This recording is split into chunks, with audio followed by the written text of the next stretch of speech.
A senior Egyptian official makes an unusual threat, declaring that we will conquer Tel Aviv in one day as relations between Egypt and Israel continue to deteriorate and Egyptian military forces continue to build up near the Israeli border. Egypt is angry about many things, including a disagreement over supplying mobile homes to the civilians in the Gaza Strip.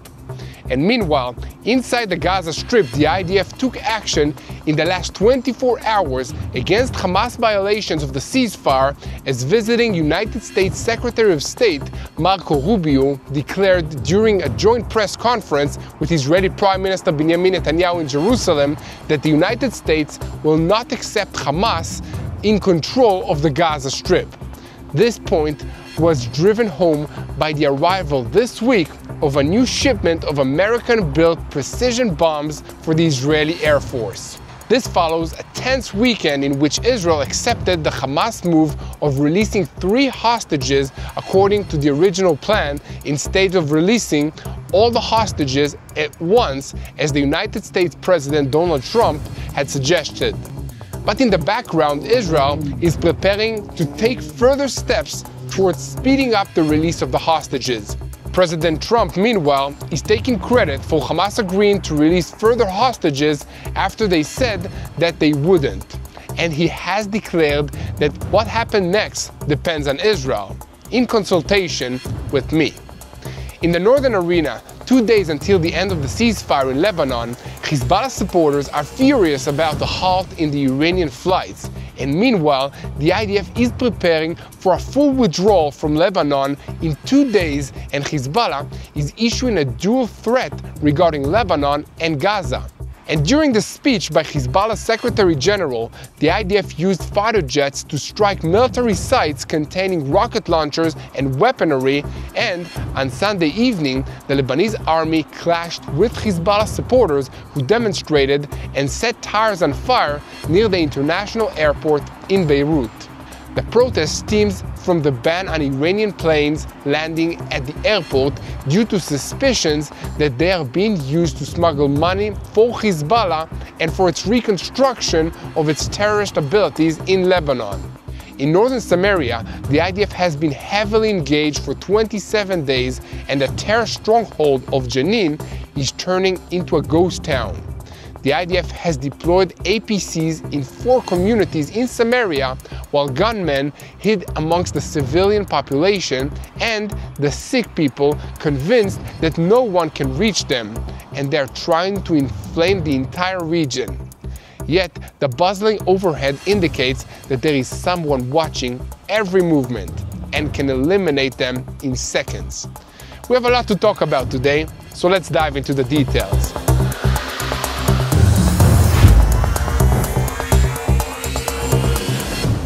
I'm Yair Pinto, and this is your Boots on the Ground report about what is happening in Israel on day 500 of the war with Hamas, Hezbollah, the Houthis in Yemen, the Shiite militias in Iraq, and the Islamic terrorist organizations in northern Samaria.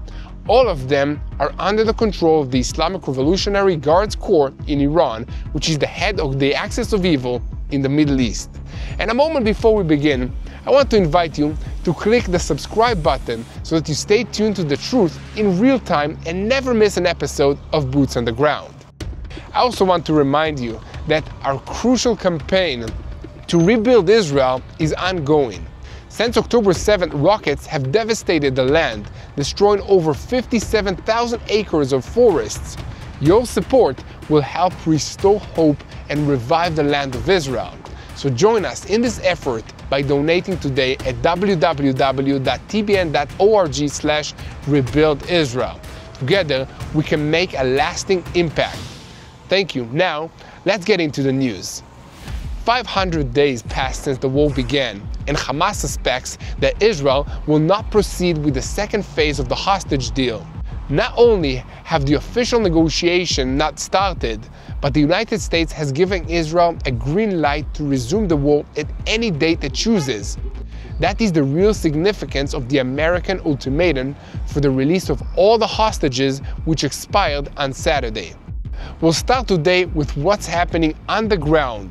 This is boots on the ground after all, and the diplomatic declarations and the progress towards Phase B in the ceasefire talks. IDF forces are still deployed on the borders of the Gaza Strip, stationed in strategic positions to defend the State of Israel against Hamas and its blatant violations of the ceasefire. The IDF announced on Sunday morning that the Air Force carried out a strike against terrorists in Rafah who posed a threat to forces in the area. Hamas's interior apparatus confirmed that 3 of their internal security thugs, or as they call themselves, Hamas police, were killed in an Israeli strike in eastern Rafah. According to the organization, the strike was carried out by a UAV against policemen who were securing supplies in the El Shawaka area in eastern Rafah. However, photos of the facilities suggest that they were not wearing police uniforms and were moving in civilian attire. At the same time, Palestinian media outlets reported that IDF armored vehicles fired on terrorists along the Philadelphia corridor who were trying to see what would happen if they approached an IDF location. The IDF added and called on the Gazan residents to heed the IDF's instructions not to approach the forces deployed in the area and to cross through the agreed inspection routes.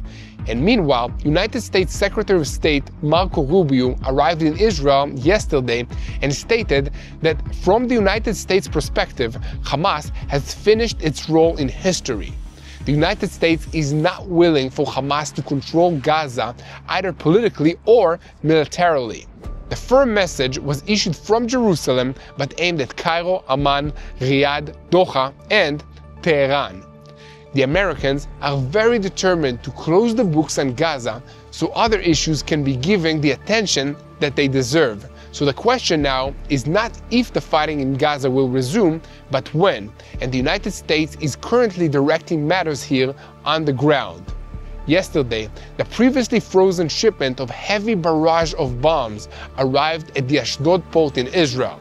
The resumption of these shipments conveys the message in the region that the operational flexibility of the IDF, and especially the Air Force of Israel, is returning to a level where Israel can return to war in Gaza with great force and apparently also against additional targets. The issue is that Israel has become entangled in a significant predicament regarding renewed fighting in Gaza. With 73 hostages in Gaza, if it decides that the IDF enters the war now or in the coming days, and once again it will be forced to do so with very heavy constraints, and this includes areas where it cannot maneuver because of the presence of hostages alongside heavy domestic public pressure. A moment before we continue the report, I want to once again invite you to hit that subscribe button so that you stay tuned to the truth about what's happening in Israel. We are now in uncharted waters because the United States President demanded that Hamas return everyone on Saturday, but the terror organization Hamas returned only 3 hostages and Israel accepted it as previously agreed in the phased outline of the deal. Now, we have to wonder what happens when an ultimatum from a United States president is not respected or enforced. United States President Donald Trump spoke on Sunday evening about this, highlighting the fact that the deadline he set was not met, and said that from the start he granted Israel and Prime Minister Benjamin Netanyahu the freedom to decide how to act. He also claimed that it was his threat against Hamas that prompted the terrorist organization to back down from its announcement after halting the deal. Also on Sunday, Defense Minister Israel Katz presented Israel's priorities in a meeting with a bipartisan delegation of American senators in a meeting which aimed to demonstrate support for the State of Israel. Katz also addressed the issue of a Palestinian state, saying that Israel will never agree to establishment of a Palestinian state that would endanger its existence. He added that Trump's plan regarding Gaza is the only one that can guarantee security for the residents of the South and for the State of Israel after the lesson from the events of October 7. The defense minister's position comes against the backdrop of an official statement from Saudi Arabia which rejected the idea of Gazan immigration and clarified that it will not normalize relations with Israel without the establishment of a Palestinian state. Our position regarding the Palestinians is not open for negotiation, read a statement from the Saudi Foreign Ministry. With all that in mind, Phase 8 of the ceasefire deal will end at the beginning of March, and according to reports, Netanyahu is seeking to extend it with additional phases for the hostages who are supposed to be released only in Phase B. But in practice, it doesn't seem that Hamas has a reason to agree to that, with Prime Minister Benjamin Netanyahu refusing to commit not to renewing the fighting, and only yesterday renewing his promise to finish the job and eliminate the terrorist organization Hamas. Now it's important to understand that Israel is proposing to extend Phase A, and this puts Hamas in a difficult position. On the one hand, the terrorist movement is interested in continuing the ceasefire as long as possible, along with releasing as many Palestinian security prisoners as possible. Also, the relative calm that now exists enables continued recruitment and training ahead of the next round of fighting. Also, the freed prisoners can fill the holes in the ranks, especially in the leadership, which resulted from all the casualties that Hamas suffered in this war. On the other hand, the number of hostages in Hamas's possession is steadily shrinking, and Israel may ultimately prefer to free the rest in rescue operations instead of completing the deal. Hamas is aware of this and is pumping the message that only through deals can they be rescued alive. If the war is resumed, Hamas will be in a problematic position. First, out of the 13 members of Hamas's military council, only 5 remain. Because dozens of battalions and brigade commanders have been eliminated, even if they found replacement, there has been a significant deterioration in military capabilities. Second, Hamas has lost access to most of the weapons and ammunition that they had before the war began. Much has been used and destroyed, and much more has been captured by the IDF.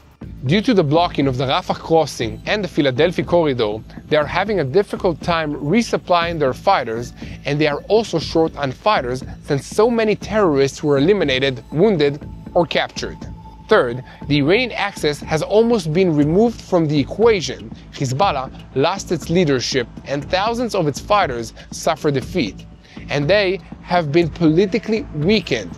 Hezbollah's domestic opponents in Lebanon, as well as its enemies in Syria and elsewhere, have begun to be more aggressive in confronting it. So it has to deal with that and has less bandwidth to confront with Israel. This includes the Lebanese National Army, which has not hesitated to launch a wave of arrests against the organization.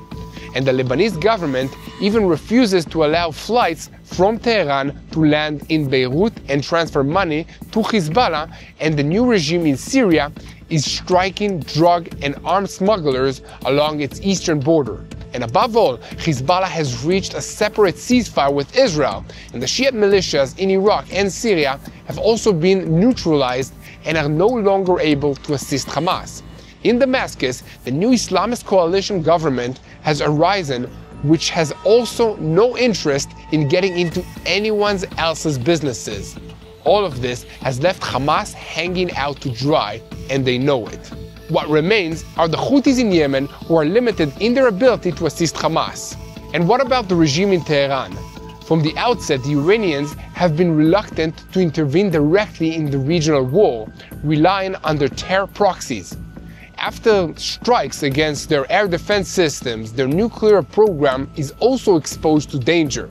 It is highly doubtful that Khamenei, the leader of Iran, would sacrifice his top priority project for Hamas. So, without the Iranian axis and a well-oiled terror army, the Hamas leadership might have no choice but to allow a committee of technocrats to take over the Gaza Strip, a self-governing Palestinian body that will manage supply and the reconstruction process. In any case, the political bureau in the Gaza Strip, the Hamas government, no longer exists. Here at TBN Israel, we will continue reporting on every development in the process of eliminating the Hamas terrorist organization in Gaza. As always, we ask you to help us spread the truth by sharing our videos on YouTube and following us on social media. You can also visit our website tbnisrael.com for updates in between the videos. And right now, visiting Israel may not be possible, but that doesn't mean that you can't bring the beauty and the spirit of the Holy Land into your home. With Arza, you'll receive a beautiful, curated box each season filled with handcrafted treasures from small businesses and artisans across Israel. These aren't just gifts, they are stories. Each piece is crafted with love, faith, and tradition by those who rely on your support to keep their heritage alive. By subscribing, you not only bring in a touch of Israel into your home, you're also directly supporting the people and the artisans, the families and the communities that make this land so special. Every item that you unwrap connects you to the places and to the people of the Bible, turning your experience into something truly meaningful. And now, for a limited time only, use code 18TBNIL, 18TBNIL at www.arzabox.com to get not 10, not 15, but 18% off your subscription. That is our gift here from TBN Israel to you. So bring Israel into your life and make a lasting impact today. Finally, we switch our focus to the southern arena, where we have to ask a question about Israel's relationship with Egypt. The Qatari newspaper El Arabi El Jadid reported Sunday evening on a state of dissatisfaction amongst the official circles involved in mediating the Gaza ceasefire agreement. According to the report, this results from breaches of the ceasefire agreement attributed to the Israeli government, and on Sunday, high-level consultations were held between Egyptian, American, and Israeli officials. As published, Egyptian sources expressed anger in the discussions over Israel's actions after Prime Minister Benjamin Netanyahu said he would not allow the transfer of caravans or small mobile homes and heavy engineering equipment into the Gaza Strip. And earlier today, Hamas also officially accused Israel of the same thing. Consequently, it was reported that Egyptian intelligence chief Hassan Rashad was in contact with senior Trump administration officials, during which he emphasized that what Israel did greatly embarrassed Egypt, especially after it compelled Hamas to take certain steps within the framework of the mediation. And against this backdrop, the Qatari newspaper reported uncertainty regarding the 7th phase of the hostage deal that is scheduled for this coming Saturday, if Israel continues to forbid the entry of caravans into the Gaza Strip. An Egyptian source said that it is not impossible that a new crisis in the hostage deal will arise.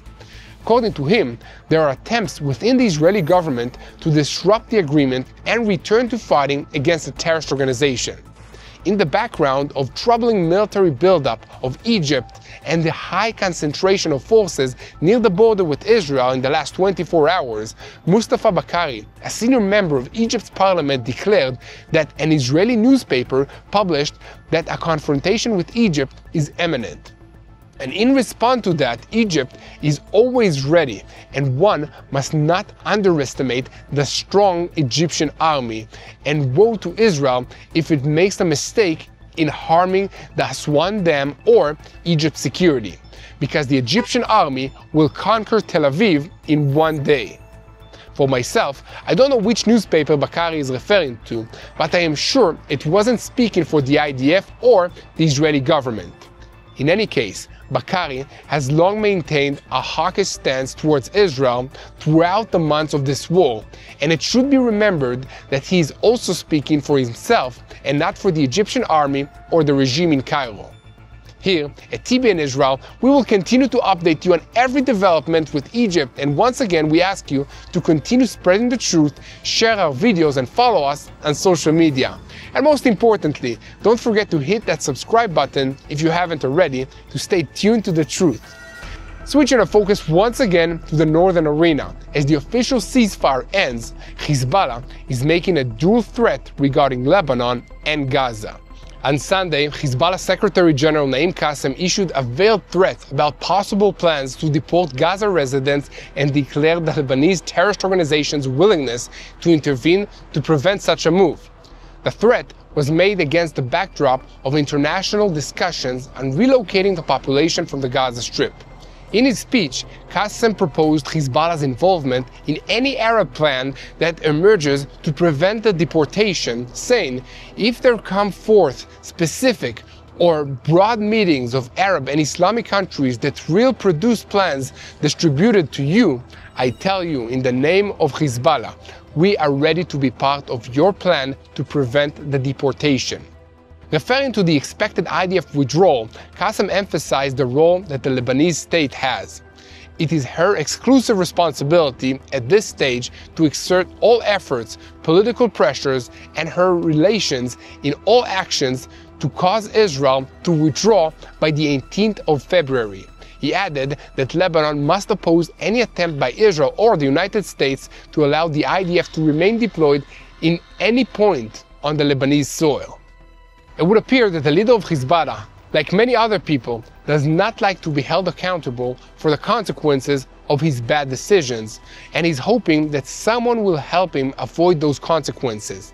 I don't have any sympathy for him, and I doubt that anyone in the Lebanese government or anywhere else does either, but we'll see what happens.